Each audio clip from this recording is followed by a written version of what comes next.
എല്ലാവരും നല്ല അടിപൊളിയായിരുന്നു. നല്ല പടം. എനിക്ക് ഡീറ്റെയിൽ ആയിട്ട് പറയാൻ അറിയാൻ പാടില്ല, അതുകൊണ്ടാണ് എനിക്കിഷ്ടപ്പെട്ടു.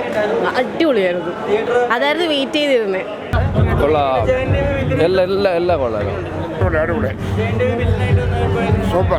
നല്ലൊരു ഹിസ്റ്റോറിക് മൂവിയാണ്, സീരിയസ് മൂവിയാണ്, നടന്ന ടോപ്പിക്കാണ്, ലാംഗ്വേജ് പൊളിറ്റിക്സ് ആണ്. എല്ലാവരും നല്ലൊരു എൻ്റർടൈൻ, യാതൊരു ലാഗും ഇല്ല, എല്ലാം കൊണ്ടും നല്ല മൂവിയാണ്. സൂപ്പറായിട്ടുണ്ട്. ലാസ്റ്റ് സൂപ്പറായിരുന്നു, നല്ല രസമുണ്ടായിരുന്നു. ഇഷ്ടപ്പെടത്തില്ല, ഒട്ടും ഇഷ്ടപ്പെടത്തില്ല.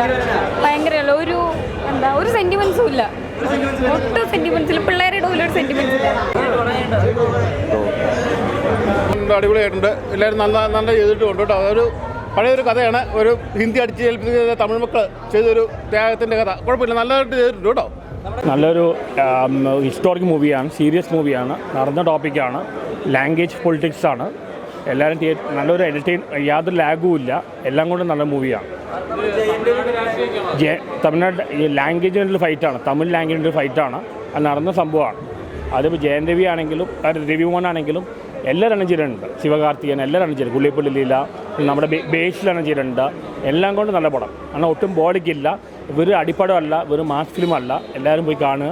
നല്ലൊരു മൂവിയാണ്, സീരിയസ് മൂവിയാണ്, നടന്ന കാര്യമാണ്, ഹിസ്റ്റോറിക് മൂവിയാണ്. അടിപൊളിയാണ്, കാണേണ്ട പടമാണ്.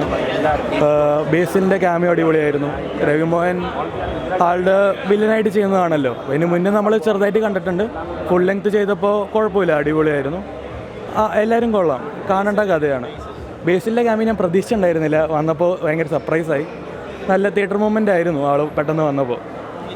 അടിപൊളിയായിട്ടുണ്ട്. എല്ലാവരും നല്ല ചെയ്തിട്ടുണ്ട് കേട്ടോ. അതൊരു പഴയൊരു കഥയാണ്. ഒരു ഹിന്ദി അടിച്ച് ഏൽപ്പിക്കുന്ന തമിഴ് മക്കൾ ചെയ്തൊരു ത്യാഗത്തിൻ്റെ കഥ. കുഴപ്പമില്ല, നല്ലതായിട്ട് ചെയ്തിട്ടുണ്ട് കേട്ടോ. ജയൻ രവി ഉഗ്രൻ വില്ലനായിട്ട് പിടിപ്പനായിട്ടുണ്ട്. പുള്ളി എന്തിന് ഇത്രയും ശക്തനായ വില്ലനായെന്ന് അറിയത്തില്ല. എന്നാലും കിഴപ്പനായിട്ട് എല്ലാവരും നന്നായിട്ടുണ്ട്. അഥർവ ഒക്കെ നന്നായിട്ടുണ്ട് കേട്ടോ. മുരളിയുടെ മകൻ അഥർവ, എല്ലാവരും നല്ല സൂപ്പർ പടം. ബേസിൽ ചെറിയ റോൾ ക്യാമിയോ ഉണ്ട്, ചെറുതായിട്ടേ ഉള്ളൂ കേട്ടോ. എന്നാൽ കുഴപ്പമില്ല, ബേസിൽ നന്നായിട്ട് ചെയ്തിട്ടുണ്ട് കേട്ടോ. അല്ല, ഭയങ്കര ഗൈഡിയായിരുന്നു. ബേസിൽ വന്നപ്പോഴത്തേക്ക് നമുക്കറിയാമല്ലോ, ബേസിലിൻ്റെ റേഞ്ച് അറിയാമല്ലോ. ഭയങ്കര ഗൈഡിയായിരുന്നു ബേസിൽ വന്ന സമയത്ത്.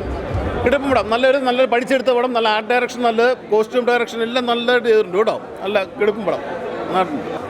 ഫസ്റ്റ് ഹാഫ് കഴിഞ്ഞപ്പോൾ ഞാൻ വിചാരിച്ചു കയ്യിൽ നിന്ന് പോയിന്ന്. പക്ഷേ സെക്കൻഡ് ഹാഫ് പിടിച്ചെടുത്തു. ജയൻ രവി ആയിക്കോട്ടെ, മറ്റാളായിക്കോട്ടെ, രണ്ടാളും പെർഫോമൻസ് ഉണ്ട് പക്ക. നമുക്കൊക്കെ ചിന്തിക്കാനും കൂടിയും പറ്റുന്നില്ല. എന്ന് വെച്ചാൽ ഇങ്ങനെ ഒരു ഇന്ത്യ ഉണ്ടായി, ഇത്രയും പോരാളികൾ പിന്നിലുണ്ടെങ്കിൽ എന്നുള്ള ധൈര്യത്തിൽ നമുക്ക് മുന്നോട്ട് പോവാം. നമുക്കിപ്പോൾ സ്വാതന്ത്ര്യം കിട്ടിയെന്ന് പറഞ്ഞാൽ ഇങ്ങനെയൊക്കെ ഓരോ പോരാളികളുടെയും ഓരോ നേട്ടങ്ങളാണ് ഈ നമ്മൾ ഓരോ രാജ്യത്ത് നിൽക്കുന്ന പല ആളുകളും. എന്ന് വെച്ചാൽ പെർഫോമൻസ് കൊണ്ട് രണ്ടാളും തകർത്ത് അഭിനയിച്ചൊരു മൂവിയാണ്. രണ്ടാൾക്കും ജയൻ രവി ആയിക്കോട്ടെ, ജയൻ രവി നെഗറ്റീവ് റോളിലാണ് വരുന്നതെന്നുണ്ടെങ്കിലും തകർപ്പൻ സാധനമാണ്.